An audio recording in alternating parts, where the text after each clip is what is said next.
NJ.com and the Star Ledger, welcome to the Rutgers Rant, your one-stop podcast for the Scarlet Knights, with your host, Steve Pikiell, and Rutgers insiders Brian Fonseca and James Crash.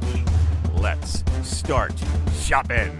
Hi, everybody. Welcome back to the Rant, March Madness edition of the Rant. Hey, Brian Fonseca, now introduction official. Congratulations. Thanks to Keith Norton for doing that recording. And if you recognize his voice, you either know him as a Rutgers guy or as one of the nation's finest voiceover guys out there. Thanks again, Norts, for that. How does it feel, Fonseca? You are now officially introduced in the introduction. Congratulations. It feels great. Got a little extra pep in my step this morning, just knowing that was going to happen. So you should. Cratch has an extra pep in his step. He made it back from Nebraska successfully after some travel woes. We're going to hear about his journey. Every time Cratch goes to the Heartland, something happens. I think like the Big Ten has been really good for Cratch's exposure to bad things in the rest of the world. How you doing, Cratch? I'm excellent. I'm hanging in there. I'm back, refreshed, rejuvenated, ready to roll. Great. All right. Well, we've got so much to talk about.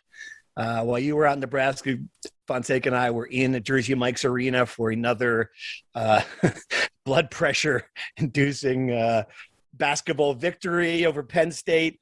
We got a lot to talk about with that. Senior night, a lot of emotion in the building.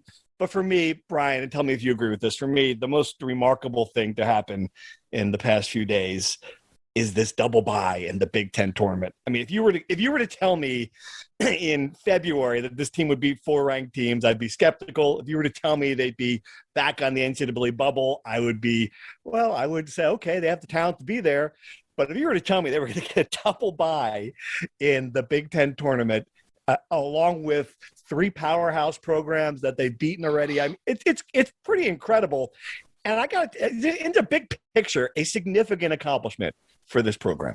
Yeah, I mean, I would have been surprised if you told me last week when they lost to Wisconsin. Bart Torvik does simulations every day of conference odds, and Rutgers had a 1.1 chance to get a top 4 seed. They needed so many things to go their way, which first of all, they needed to win on the road at Indiana, which was not easy. They needed a last-second shot to win that game. They needed to win against Penn State at home in the most anticipated senior day of all time, which they almost didn't. They almost lost that game in the most Rutgers fashion possible. And then they needed a bunch of results to go their way because they needed Michigan to beat Ohio State on the road without Hunter Dickinson, which they did. And then they needed Illinois to beat Iowa while they were down 15, and Iowa was the hottest team in the Big Ten and one of the hottest teams in the country. And they come back, win that game, win the Big Ten title. So everything came up Rutgers on Sunday in the last week or so. And like you said, given the fact of where this team was at the start of February, where an NCAA tournament bid was, an insane thought, and a top half of the Big Ten finish was insane. A historic top 4 bid is top 4 finish is incredible. I was thinking about this just historically, to put it in the broader perspective of Rutgers sports. The number of times that I would go to the Big East tournament, and my friends would say, "Hey, we're going to see you in New York," and I'm like, "I'll be gone by the time you get here." And there were a couple of years, where they forget not like getting there, leaving by Wednesday, when they didn't get there at all. I mean, they didn't qualify for the Big East tournament. It is really a kind of a major step for this team to walk into Indianapolis on Friday like the big teams do, right into the quarterfinals. Another cool step, and it sets up what should be a pretty cool weekend in Indianapolis.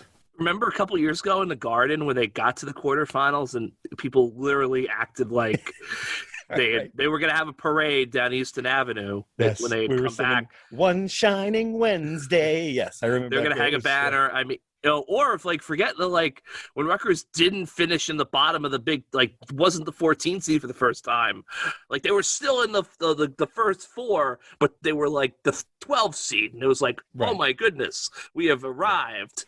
So no, it's a tremendous thing. I mean, it's crazy. I mean, 12-8 in the Big Ten. That's best finish in school history by 2 games, I believe. Because I think they only went 10-10. Fonseca will fact check me in real time on this, but I think they've only been 10-10 at best. Yeah, it's just a tremendous accomplishment for them. I don't know if they're in for sure. I mean, I feel like they should be in. I feel like they're one of the 64 best teams in America. But you've got this net ranking tied to their neck like an anchor.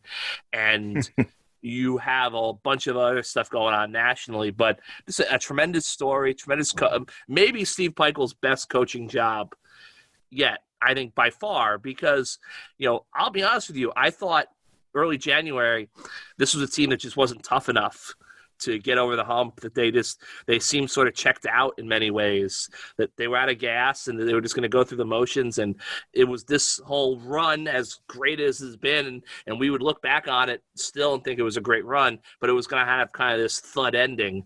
They've turned it around completely, and it's not going to have a thud ending. Really quick, my Stokes corner, they won 11-9 in 2019-20, which so they beat that. Makes the interesting debate of whether this is the best team Pikiell has had or not more active. But to beat the Stokes, yes, this is their best finish by one game. And the toughness factor, Kreis, you're talking about. Both those games where they won, to win on that last seconds, to blow a 5-point lead after. What was, I feel bad for Paul Mulcahy. That was certainly had to be called as a flagrant 2. The scenario, as soon as it happened out there in Bloomington, you're like, all right, well, they're going to tie this game. And they did. For Ron to go back down the court and just hit his second incredible 3-pointer at the buzzer. And then for the way it unfolded in Piscataway senior night, just the everything crumbling around this team, Brian, at that time, you're like, I thought they had lost that game. I really did. I was surprised, that they were able to hang on to turn over the ball on this inbounds play that was just doomed from the moment they came out of the huddle. Penn State was panicked, couldn't get off a good shot, but at the same time, there's Geo Baker, of course, with his hand up, in the guy's face to force that bad shot. So, the toughness we've seen from this team the last couple weeks has been impressive. Yeah, there's something that they do in these last weeks of the regular season that they should really bottle up and try to do in November, December, and January, because they always seem to come up big in those moments. It just felt right? Looking back on it, just felt right to this team. There was no way they could have just won this game by 30 points. They had to win this way. It just felt the perfect encapsulation of all these guys did, everything these guys did and the way they did it. The Indiana game, I was there, obviously. When Parker Stewart hits that shot and the place goes bonkers, it's going insane, and I'm thinking this team is going to lose by 30 points in overtime. Like, it's over. And then Ron Harper Jr., as calm as you could be, takes those 4 dribbles, rocks the baby to the 5th dribble, throws up that shot. And when he threw up that shot, it just, from where I was standing, I was like directly in line with the shot. It looked good. And then you could hear a pin drop, and you just hear Brandon Gaudin scream, yes, at the bottom, at backcourt side. It was an incredible moment. I think every Rutgers fan would have overdosed on Schadenfreude if they were sitting in Assembly Hall and just heard everything that happened in that moment. Then he does the big ball celebration. I've checked it with the FCC. I can say that in the podcast. And the bow, it was encapsulated off with the exaggerated little bow. I don't know. I loved it. I know some fans who are probably older than me were like, that's just not the way to treat that. That's not respecting the game. But I just thought it was perfect. I thought it was what Ron has brought to this program. that layer of confidence, the onions, hey, why not? Why can't we beat you? And I think that's the thing that the entire athletic department has been missing for a long time. He's brought it in spades for this team. And I think it rubs off on everybody. So that was impressive. All right. Of course, though, because we can't have nice things, Rutgers wakes up on Monday morning. I'm sure every fan in the nation, every fan in Piscataway would have got on to the net rankings and hope, well, let's see how we improved. And Rutgers went from 76 to 76.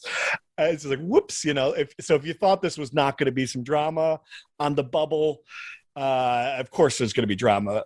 Take us through it, Fonseca. Do you think that barring when we'll talk about the doomsday scenario in a minute, barring doomsday in Indianapolis, is this team definitely in, or are we still sweating it?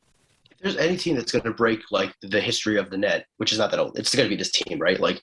I think barring them getting blown out by 50 points by Iowa, losing by double digits to Northwestern, or losing to the hottest team in the Big Ten, your Fighting Hoibergs, your Nebraska Cornhuskers, unless they lose that game, there's really no – they're going to make the tournament. I think they will make the exception in the net. If they finish 76 in the net, that's only a spot lower than St. John's was in 2019. I think they'll make an exception for that. Now, they didn't move up in the net because they only beat Penn State, which is a quad 3 opponent and a bad team, by 1 point. If you beat them by the 15 points you were ahead, maybe you'd move up. And also, one of your best wins on the road, Wisconsin, loses to, again, the hottest team in the Big Ten. You're Fighting Hoibergs, your Nebraska Cornhuskers.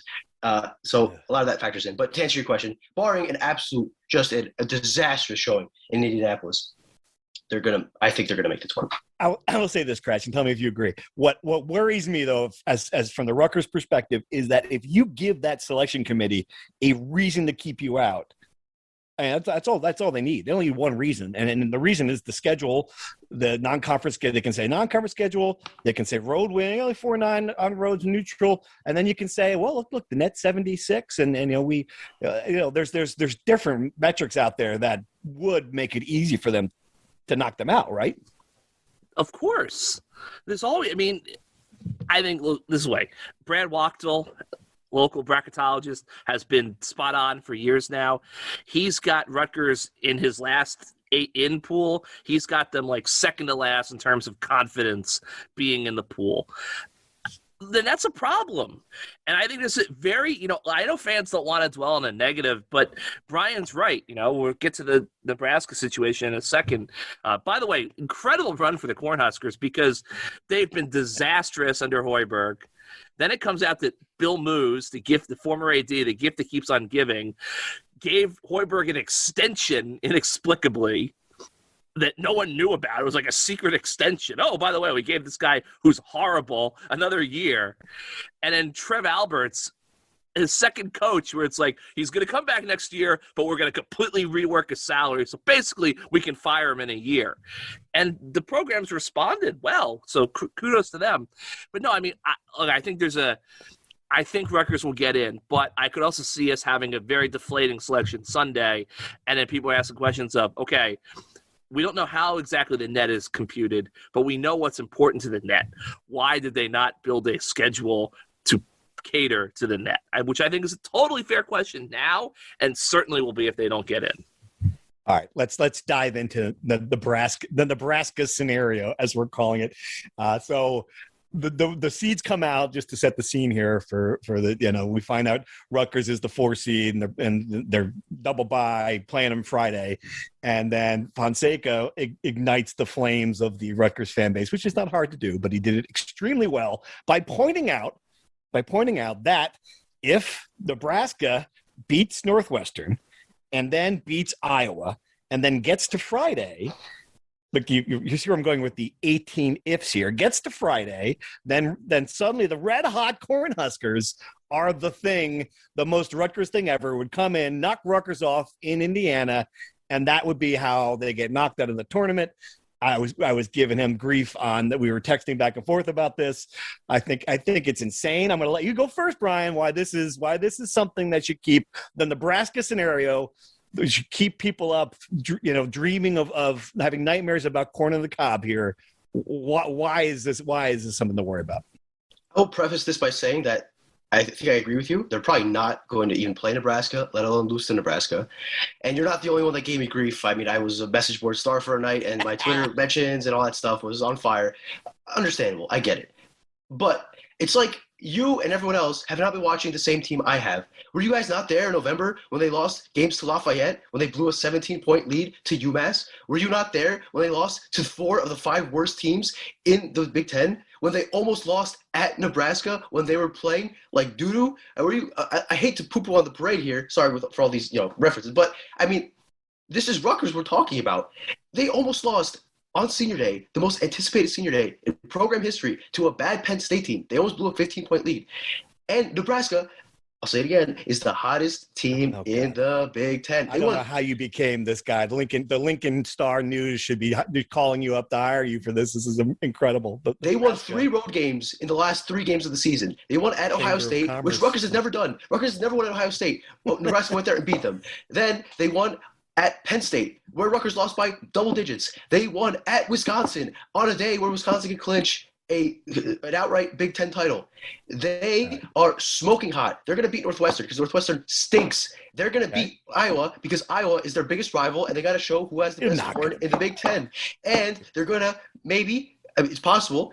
In my defense, it is possible. I'm not going to say they're going to beat Rutgers because I just started this rant by saying that they're not even going to play Rutgers. But if that happens, I would love to be in the room with every Rutgers fan who told me that I'm crazy for this, because they would be sweating so many bullets you would not believe.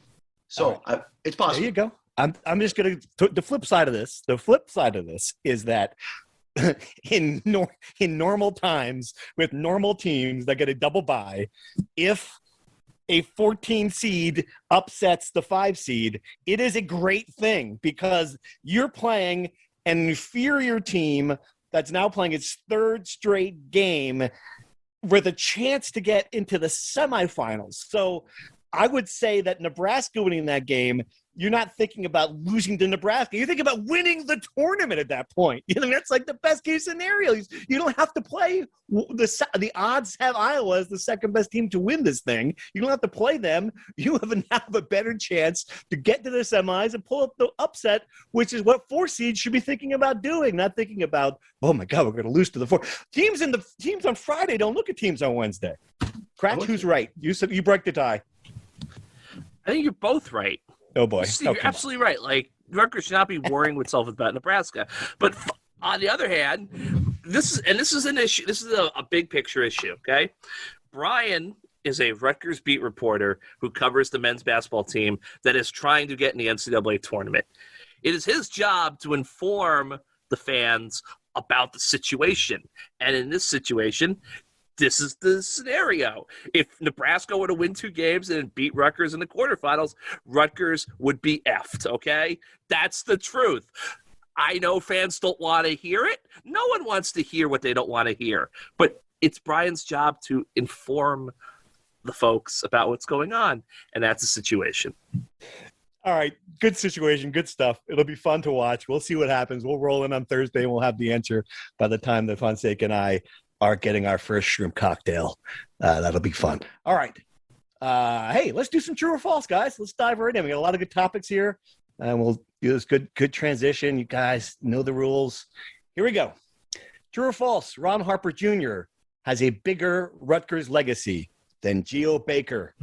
Fonseca, true or false? False. Ooh. Gratch, true or false? False. All right, true or false? Don't be stupid. Geo Baker has a bigger legacy than Ron Harper Jr. Fonseca. True. True. Cratch? True.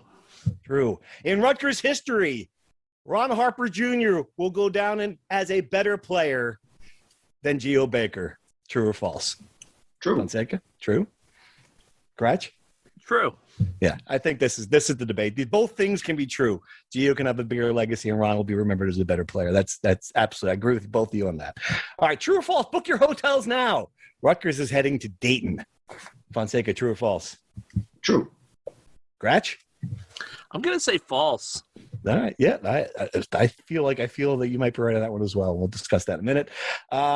True or false? Dayton would actually be good news for the Scarlet Knights. Fonseca, can we make a case there? True or false? False. False. All right. Cratch? True. True. I'm with you, Cratch. True. And there's much history there about Dayton being a decent place to start. True or false? Bo Melton will get picked on the 2nd day of the NFL draft after a wonderful combine performance. Fonseca, true or false? True. Cratch? 2nd round, 3rd round? I'm gonna say false. False, just misses. I'm going to go false too. Fourth round pick. Yeah, it was pretty freaking impressive. True or false? Rutgers needs to find a different place for football recruits to sit at the rack. Fonseca, true or false? False. Cratch?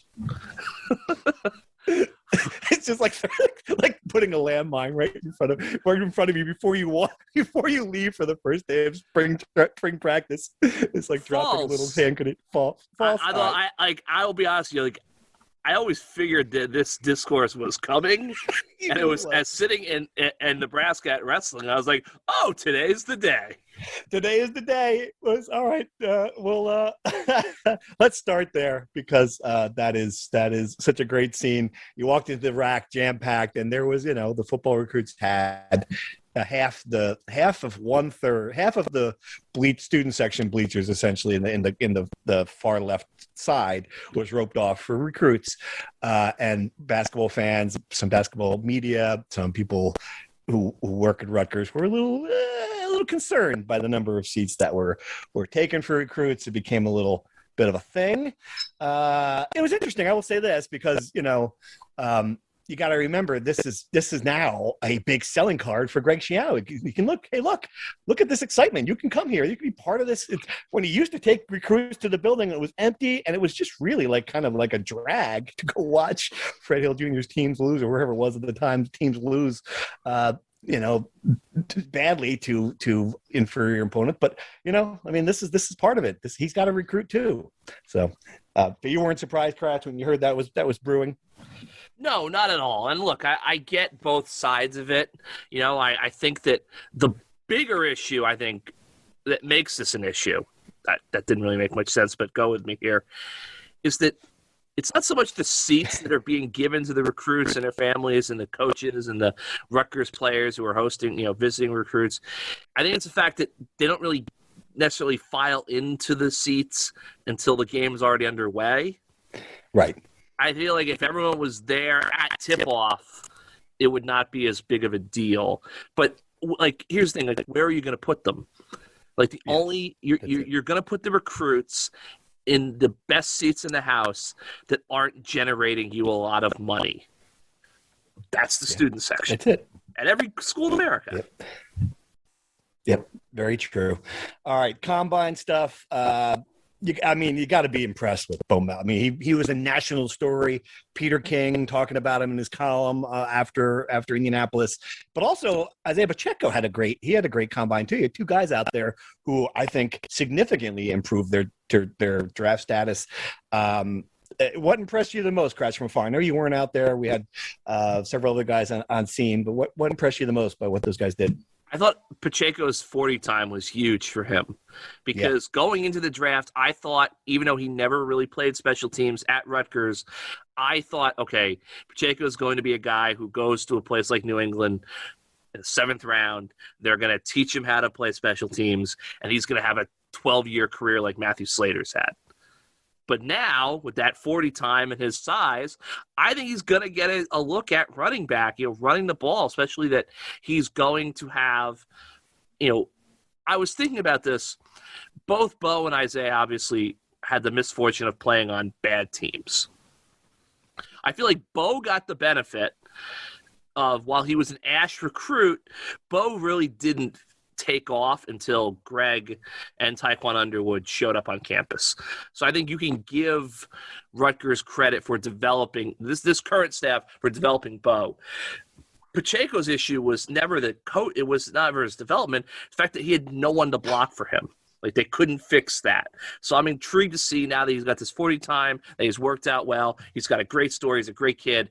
What can he do when he gets to the next level? And he conceivably has an offensive line that can open holes for him. All right, the Dayton scenario, let's touch on that really quick. I think most bracketologists have them playing in the first 4 in Dayton.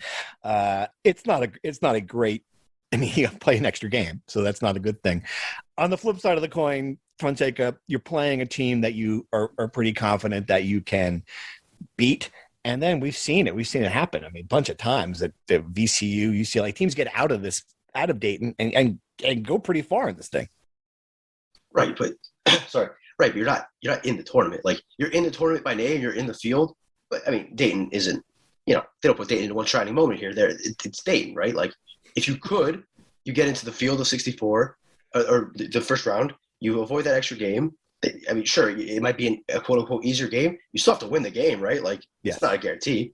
So they're going to end up in Dayton, barring a run to the championship game or a massive blowout win over Iowa.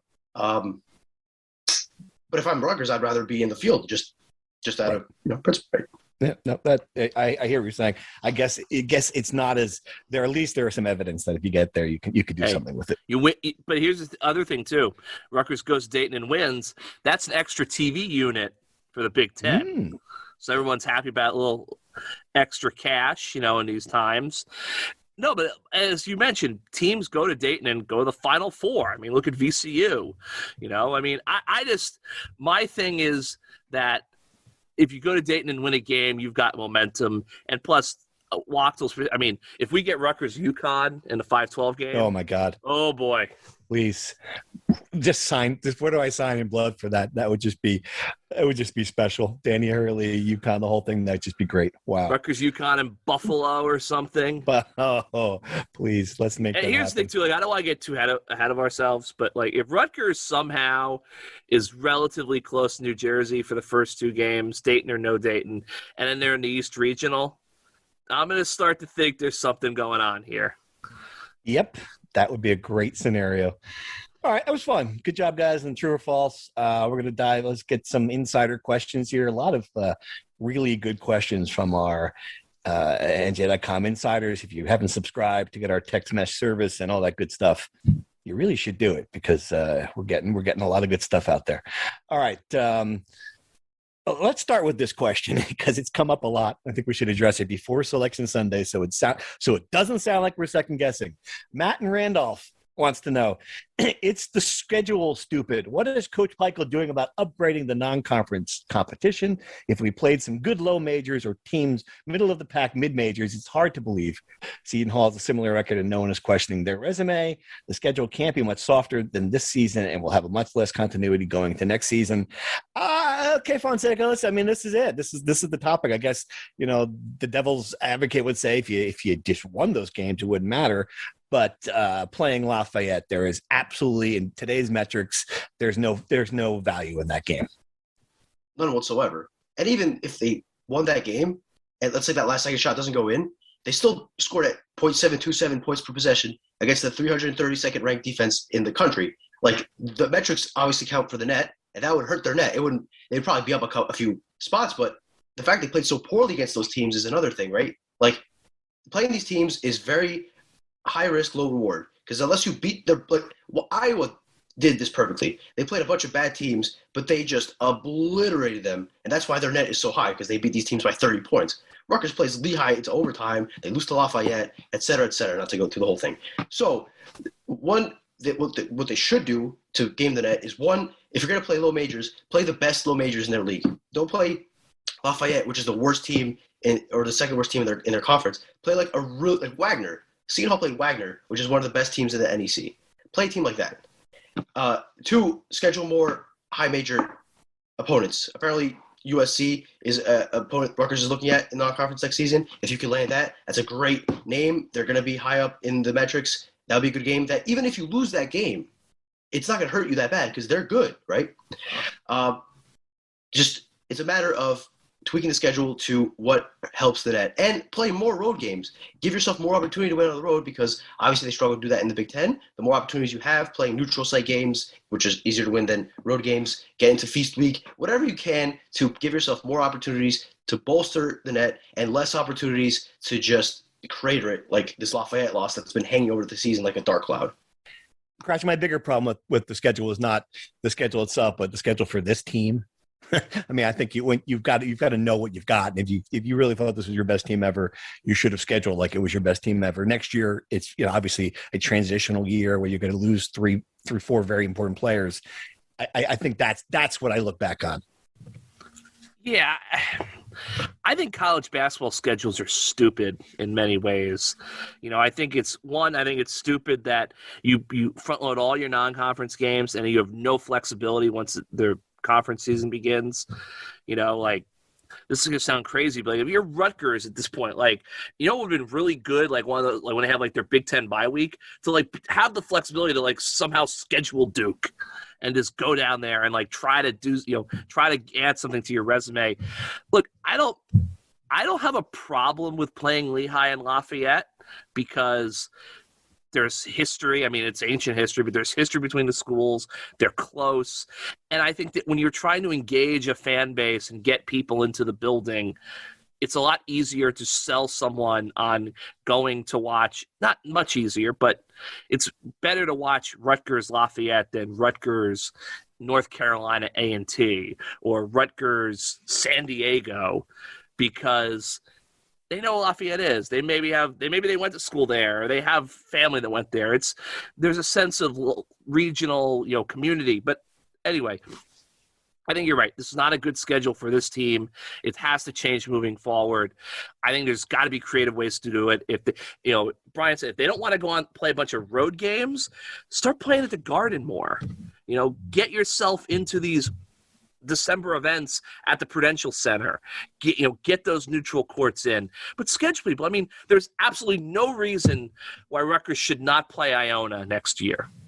Yeah. I mean, how awesome would it be for Rick Pitino to come into the building formerly known as the Rack, and then maybe they go to New Rochelle the year after that? Like, who cares? That'd be fun. It kind of blows me away because, look, the schools in the SEC, they do this all the time. Like, when I was in school, South Carolina played road games at Elon, Charleston, USC upstate. That's just what they did. They traveled a little bit more. I'd love to see Rutgers, say, hey, we'll go to Princeton. Hey, we'll go play NJIT, at NJIT. Let's have fun. 4,000 seat arena, whatever. I think that would help the team. And I also think a big issue, and I've seen fans mention this, is I wonder how seriously they take some of these early games. Oh, clearly. There's no question. Yeah. Maybe I think what Brian Hale about Iowa is right. They need to go in and be like, all right, we're going to beat Lehigh by 50 points. All right, good answers on that. All right, here's some more NCAA tournament stuff. Arun from North Caldwell wants to know, what do we have to do to get out of the playing game safely into the field of 64? And as a follow-up question to that, if we make it to the finals, or if we win the Big Ten tournament, where are we seated? Let's look at it that way. I mean, all right, let's break down those three scenarios, Fonseca. If they win the first game, they beat Iowa, where are they seated? It's a good question. If they beat Iowa by a decent amount, they're probably in the field. Yeah, I would think so. 11, they're 11 seed range, probably. Yeah. Yeah. I don't think you're you're not playing in the 8-9 game, but you're not in Dayton, I would think. That's what I'm saying. I don't know exactly the number of seed they yet. They would get out of Dayton if they beat Iowa and they beat Illinois in the semifinals and make it to the championship game. They're gonna be a 10 seed probably. And if they win the whole thing, they would have 9 quad wins at that point, right? You'd maybe be right. But the question is always how much the committee takes into account the conference tournaments, because I'm not sure how heavily weighted those games are. Yeah. But I would have to think if Rutgers somehow wins the Big Ten tournament, they would probably sneak into the 8-9 game, maybe. Yeah, totally. Yeah. Which I'm not sure is a great thing, frankly, because then you could end up in a bracket with Gonzaga and then get steamrolled in the second round. Right. Other than the fact that they would have won the Big Ten tournament, which would have been obviously bigger than anything would have happened the first weekend in March. I hear you. I do think that sometimes this discussion kind of reveals how much I focus on the NCAA tournament. I the fact that they would win the Big Ten tournament went completely over my head. Right. So I agree with you. Maybe you sacrifice a bad draw in the NCAA tournament for the fact that you break silverware to Piscataway, which is an insane thing to even think about, right? Considering where this team was a month ago, et cetera, et cetera. So fair point. But NCAA, because this question was about the NCAA tournament. If you end up in the 8-9 game, that's a bad draw. But again, we're thinking way too far ahead, because 5 minutes ago we were talking about them losing to Nebraska. Now we're talking about them winning the tournament. So let's pump the brakes here. That's what makes good podcast filler. Come on. All right. Alex from Marlboro wants to know, I know we're still on the season. Hopefully there's basketball play, but the seniors' farewell against Penn State certainly sounded like a farewell. Who on this team can step up next season and fill in those roles left behind by Gio, Ron, and Caleb? Kratz, you weren't there, but everyone had set the scene. The players had told, Ron Harper Jr. said, no, I do not want to talk to the crowd. Do not want to address the crowd. So they were kind of taken aback by, all right, so here's a microphone. They're walking out there. A lot of fans already left. They didn't realize this was going to happen. But it was really a nice moment when all 5 seniors talked to the crowd. These guys, if we hadn't said it enough in this podcast, are a collection of the best athletes I've ever dealt with in Piscataway. And I think that the tributes, what they said to the fans, really reflected that. It was like a nice message from all 5 of them. It shows how comfortable they are as public speakers in the spotlight, how much this place means to them. And to a man, this is why a lot of them came back, because they didn't get a chance to play in front of fans in their last season. So that sets the scene. Nice moment in Piscataway. But the flip side to that, if you held out any hope that Ron Harper Jr. was going to say, I've got one more year of eligibility, or Caleb McConnell was going to be like, I could be the star of this team. they're gone, and they're definitely, this is it. They're leaving. I guess when you look at what's left behind, are you confident that this program is in good shape? Yes, I mean it's going to come down to like who's in the portal, who's not. They keep the band together. Last year, I think that when we stepped back in hindsight, they did a really good job of keeping everybody together. I think that we talked about this, but before the season went in, I think most people have said Jacob Young's going to go pro after this season, and Miles' his academic pursuits might take him back to the West Coast. I think the only surprise really was that Jacob Young found another school rather than play professionally. If they have Paul Mulcahy and Cliff, if Cliff is not in the NBA and Paul Mulcahy stays, I think they're okay. All right. I agree with you there. Fonseca, do you agree? No, I think they need another scorer. I don't know whether they can get that out of what's there. Again, it's impossible to predict what's going to happen next season when you don't know who's going to be on the roster. Right. The way these things work right now is that anybody can leave at any time, et cetera, right? So this is a kind of a fruitless exercise. But they do need another scorer because Mulcahy can create his own shot and score or whatever, but he needs someone to alleviate that pressure. Interrupt you? Can that guy be Moet Mag, who didn't play this weekend? Can he be? Can he fill that role? Is that guy on the roster? I would be You surprised. don't think so? Can a score? Is there a scorer on the roster that could fill that role? I mean, Jaden Jones, if he can continue his development and become what a lot of people think he can be, assuming he stays and assuming he can continue his development and become what people expect of him, he can fill that role. I need to see that first before I can predict that he's going to score 10 points a game or whatever that people were predicting before the season. They might have to go into the portal. This season is a lot different than last year in that they don't have a lot of people returning, so there's going to be a lot of playing time and shots to sell. I know Pikiell doesn't want to be talking about shots. He wants to be talking about team concept. I get it. But you need guys to take shots, and you need guys who can hit shots to take shots. There's going to be a lot of people in the portal. There's going to be a lot of talent. This is a team that finished fourth in the Big Ten. They're probably going to make the NCAA tournament for the second year in a row.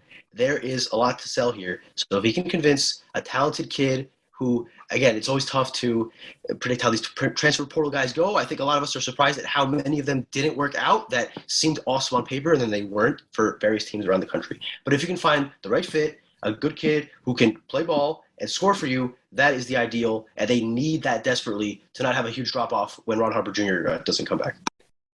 All right, Chris, we've got some housekeeping questions from people. John from Mendham here wants to know, with spring in the air, how is the men's lacrosse team looking? And will they make the national tournament? I mean, I think they're, last I saw, third. They are red hot, and I believe they're ranked number 3 in the country. So, yes, they should, but the caution with all lacrosse is it's a really small field. It's only 17 teams, and, it's – you have the Ivies, you got the ACC, so there hasn't been much margin for error in the past for the Scarlet Knights, but if they keep on this pace, they potentially win the Big Ten, and then they should be comfortably in the field. Pretty impressive, too, because they lost. Obviously, they lost, I know, at least their 2 best players and several others. I mean, that's good. Talk about using the transfer portal to your advantage. He's done a pretty good job with that. And that's as much as I know about lacrosse. So let's move on. Spring football starts tomorrow. Neil Quinn wants to know, what are some of the top storylines you'll be watching over the next few weeks? Kratz, you'll be there in a couple hours. Yes. Wimsat. Yes. Gavin Wimsat. Reworked offensive line. Gavin Wimsat. I had a couple things this morning. A couple of intriguing ones. This defensive line group, quietly, looks really good on paper. Mohamed Toure, Aaron Lewis, Keontae Hamilton, Ifan Maija, Maya Nahanatu, some young guys coming up. Marquise Watson's inheriting a very good, very young room that, after all the pass rush struggles in the past few years, I feel like this could become the strength of the defense in 2022. Linebacker core, completely different. I counted up Tyreek Maddox-Williams, Tyshawn Fogg, Drew Singleton, 03, 96 career starts between them. Tyreen Powell has 3. So it's, that's a big difference there. I'm curious about the receivers. Can Taj Harris be that guy who really gets the ball down the field? But this whole spring is about Wimsat. Bottom line is that's all anyone cares about. That's all we're going to, really be focusing on, I think, for the next couple of weeks. It's interesting. There's another question that came in, and with Raekwon O'Neal announcing he's transferring to UCLA, that would have been another year where the basketball team's not playing well, where you're not focused on wrestling, which we're going to talk about in a minute. That would have been the biggest story. We would have been writing, 10 posts on that alone. Were you surprised that he went to UCLA? I mean, filing the Miles Johnson path there to make a parallel? No, not at all, because that's what the transfer portal is. Raekwon was a solid starting. I mean, he was up and down. He was inconsistent, but he basically was a starter for 2 years at a Big Ten program.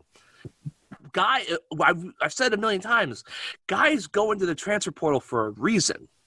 It's like NFL free agency. Like, Raekwon was probably the best offensive lineman in the transfer portal when he hit it. Rutgers fans downplayed Raekwon's impact, whatever, who cares? If Raekwon O'Neal had played for UCLA and gone in the portal and come to Rutgers, fans, the message boards would have handed him, of course, the trophy, Exactly. That's the thing. And he's a great kid. He's interested in art and everything, so I think UCLA is probably a perfect place for him. Don't be surprised. UCLA has 8 home games next year. They bring a lot back. Chip Kelly's got, seems to have things kind of going there finally. Don't be surprised if Raekwon O'Neal finds himself in a New Year's 6.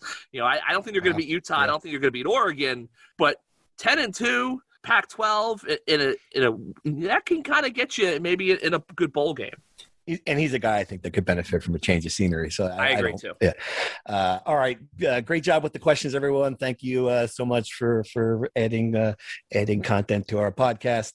All right. So we got to talk wrestling here, and this just is just to set the scene. You get a text from Kratch. He's out in Nebraska, and it's just like, boy, do I have a podcast travel story for you?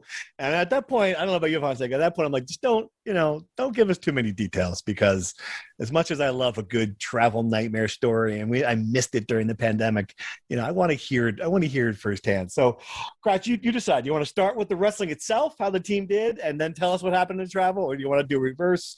I'm going to let you take over here. Go for it. All right, we'll start with the wrestling. Strange weekend. First, on a big picture national scale, college wrestling has a big problem. Everyone has kind of realized that they can game the system and they can medically forfeit bouts to kind of focus everything on a national tournament. So you had a Big Ten final round. The way they do it is 3 mats across the floor, left to right on your TV screen. TV, BTN, big production. Credit to BTN. They're making an effort to try to make Big Ten wrestling feel like a big deal, which of course they should, because it is. This is arguably the toughest tournament in the world, the Big Ten championships. 40-something% of the matches didn't happen, medical forfeits. Wait, what? So are you talking about 3rd and 4th place matches, or are you talking about the actual championship matches? Well, 2 championship matches did not happen. Are you kidding me? Why not? No, I'm not. Why would they not want to wrestle for the Big Ten championship? The 141 final didn't happen because Iowa's Jaden Ehrman is legitimately hurt. Okay, all right. Sebastian Rivera from Rutgers, we'll get to it in a second, also has legitimate injury issues. Okay, all right. At heavyweight, Iowa basically was just like, we don't feel like throwing Tony Cassiope out there to face Olympic gold medalist Gable Steveson. We just don't feel like taking that ass kicking. So, okay. Here's the thing. When the Iowa Hawkeyes are gaming the system, you got a problem. Isn't that Iowa heavyweight eventually going to have to face him, though? Eventually, yes. But the point is that when Iowa will wrestle anyone, anywhere, anytime, when Dan Gable's program is we're just going to take the day off. Gee, it doesn't seem like a wrestling thing either. I thought wrestling. No, it's becoming this. It's the spirit of the sport. Guys, I beat this guy in the regular season. Why would I wrestle him now and potentially lose my head-to-head for his national seeding? It's a problem. They got to do something. You can't just say, you can't medically forfeit, because guys could actually legitimately be hurt and get better in 2 weeks to be at the national tournament. They've got to figure something out. So anyway, Rutgers had a okay weekend. They got 7 guys to nationals, which is the best they've had since 2017. Connor O'Neal has had a tough season, since he replaced Jackson Turley in the lineup at 174. He kind of, he made his own luck. He won his first wrestle-back bout. The opponent that was next for him, that would have been heavily favored over him, had to injury default out of the tournament. So Connor O'Neal gets gift-wrapped a bid to the national tournament. So, we'll see what he can do with that.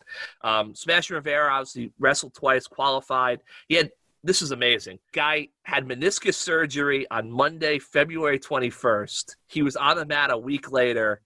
Less than 2 weeks later, he's in the Big Ten tournament, dominating 2 opponents to nationally qualify before he shut it down, understandably so, to protect the knee because he's trying to win a national title. He should be able to get the 3 seed when the bracket comes out Wednesday. So all in all, Rutgers got 7 guys in nationals. I still think they have a chance to have 3 or 4 All-Americans. It's all about what they do at the national tournament now. Now to what people are really here for, the travel story. The travel story. So first I'll say this thing. It's really hard to get anywhere in Nebraska from the East Coast. There's no... What happened? There was a direct flight to Omaha when we first went there, right? So the only direct flights I found to Omaha were with like LaGuardia, and they were like... Oh, forget that. Yeah. Like the flight left at like 6 a.m. Like you had to like... It left at like 8 p.m. New York time to get out there, and it left at like 6 a.m. Omaha time to come back. I assume it's basically just a shuttle for Berkshire Hathaway bigwigs to go to New York for meetings and then get home. Anyway, so it's a long travel day. I think fly to Denver, then connect from Denver to Lincoln. So I get to Lincoln around like, I don't know, 6 o'clock local time. Get to the hotel, walk in, get my hotel key, go up to the hotel room, open the door. Room is like completely trashed. Garbage on the floor, bed's not made, stuff's thrown all over the place. So I trudge down, really slow elevator. I was on the top floor. I get down. Hey, I don't think housekeeping got to the room, blah, blah, blah. Oh, so sorry. Here's your next room. I said, okay, great. Go on up. I open the door, and the door just feels weird. And I go to, but the room's made, whatever. And then, like, I hear this, like, weird, like, thud. I turn around. The door is broken. Like, the door won't shut. The door is broken? Yeah, the door is broken. And I look in, like, and it's almost like there's, like, concrete or it's, like, shot. Like, it was weird. So I go back downstairs. Oh, boy. And I'm like, all right, the door won't shut. Really? I'm like, yes, really. Like, tell your maintenance guy to go look at the door. Give me another room. Third room's a charm. I get in, I charge up my phones, freshen it up. All right, I'm gonna go to dinner. So when I was driving in, and this is like a airport hotel area. There's like 6 hotels there. Yeah. There was like a sports bar. So I asked at the front desk, hey, within walking distance, I said, hey, is that sports bar good? And they're like, oh yeah, it's a great place to go. I said, awesome. I walked down there. This place is abandoned. Like, it's not like, oh, like they closed last week. It's like they haven't been open in years. Oh, boy. And I'm like, okay. The only other place, it's like late. It's like 8 o'clock now. The only other place to eat in this gigantic hotel area is McDonald's. I'm like, it's 8 o'clock. I'm tired. Like, whatever. Who cares? Go to walk to the McDonald's. I get there. Walking to McDonald's. Oh, boy. I get there. Sign on the door. No dining room after 7 p.m. Drive-through only. I have no car. And I know, like, you can't just walk through the drive-through line. Like, that's a no-no. And I look over to my left. Right, excuse me. See, is there anything else like across the street? There's a pizza place inside some low rate motel. And I'm like, well, I'm not getting pizza from a low rate motel, and I'm also not getting pizza in Omaha, Nebraska. Nope, that's a mistake, Sergeant, I made. Sorry, yeah, exactly. I know that. Yep. Can't do that. It's a podcast no. The only other establishment of business that's open and within walking distance is, to keep it, podcast friendly, is like a large adult store. Why? Wait, do they have a buffet at the large adult store? I don't think so. They had windows, which I frankly didn't know was legal for an establishment like that to have windows. But what was in the windows in Nebraska? It's some I would say some outfits, and they had and like how like the hotels like over the interstate, like the big tall signs. Well, the adult store, which is more like an adult warehouse, had the tallest and biggest sign of them all, just to kind of get you an idea of what the priorities are in that little corner of the world. That's fascinating. I know. In the heartland. No less. Heartland. I know. So, long story long, after half an hour shopping, no. you got a wedding coming up here. I mean, man. All right, sorry. I sent a text message to my lovely fiance that I never thought I would send in my life. Hey, I'm in the Uber right now going to Applebee's. because that is a fitting end. Yeah. Because I was at that point, I was like, all right, this is the closest place. Like, I don't want to go to some place where I get food. Like, I'm willing to risk food poisoning. Like, if I can walk to the place, but I'm not going to take an Uber to a local place where I can get food poisoning. So, I went to Applebee's and then I Ubered back during a torrential downpour. That is a fantastic hydroplaning. Yeah, and this, it was okay weekend. Lincoln has a nice little downtown area. I think the arena was a little bit too big. It felt a little bit kind of spaced out to hold the event. I still think the Big Ten should just put the wrestling tournament in Minneapolis every year. It's a perfect city to have it, perfect venue to have it. Don't move it around, but.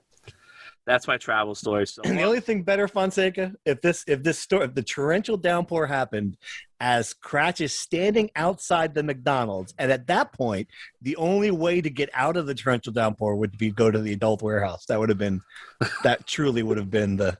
I wonder how the steak would taste in that place. Sure, pretty good. Sure, absolutely. All right, good stuff. Aren't you looking forward to Fonseca? You'll be on the road in these wonderful scenarios, traveling to places like Omaha, not Omaha next year, unfortunately, but it's going to be good. You get to see these wonderful locales. I always dreamt of being in Iowa City. East Lansing. That's right. There you go. All right, good stuff, Cratch. What else do we got? Anything else to wrap up with? What do we miss? Baseball and softball, both red hot. Yeah. Mm-hmm. Women's lacrosse, red hot. Salad days at Rutgers. Really is. Yes. So Pat Hobbs had one of those tweets with 432 exclamation points and all that's going on. Track apparently as well. I learned from Hasim Phillips's Twitter account that they had a couple of good record-setting performances. So there's a lot of good things happening at Piscataway right now. But number one story, obviously, in Indianapolis, we'll be out there. Fonseca and I leaving on Thursday. Had to push back our flights. That's how you know things are good when you're postponing flights at basketball season. Looking forward to it. We will have the entire recap of the Big Ten tournament early next week, and hopefully what we expect after Selection Sunday, an NCAA tournament preview as well. Thanks for listening. It's been a fun show, and we'll see you then. Thank you for listening to the Rutgers Rant. To participate in the conversation and receive live updates about the Scarlet Knights directly to your phone, sign up at NJ.com/insider.